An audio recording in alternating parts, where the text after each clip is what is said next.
জোয়ারভাটার শ্রুতি দাস এবার হাজির হলো মধুমিতার রিসিপশনে। একই করল অভিনেত্রী। বিস্তারিত জানতে ভিডিওটি দেখুন। রিসিপশন পার্টির ব্যস্ততার মাঝেই মধুমিতা সরকারের সাথে দেখা করতে এলো শ্রুতি দাস।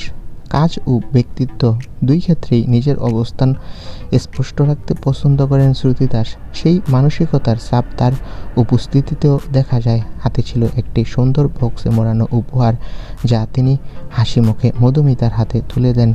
উপহারটি কি তা প্রকাশ্যে জানা না গেলেও অনুষ্ঠান সূত্রে ধারণা করা হচ্ছে ঘর সাজানোর কোনো সামগ্রী থাকতে পারে।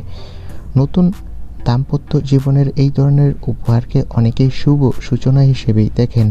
উপহার গ্রহণের পর মধুমিতা শ্রুতির সঙ্গে কিছুটা সময় কাটান এবং তার স্বামীর সাথে আলাপ করিয়ে দেয়। এরপর দেখা যায় যে শ্রুতি দাস বেরিয়ে যায় অনুষ্ঠান স্পট থেকে, কারণ শ্রুতি দাসের অন্য একটা কাজ ছিল। তবে বেশ হাসি খুশি দেখা যায় মধুমিতাকে শ্রুতি দাসের উপহার পাওয়াতে।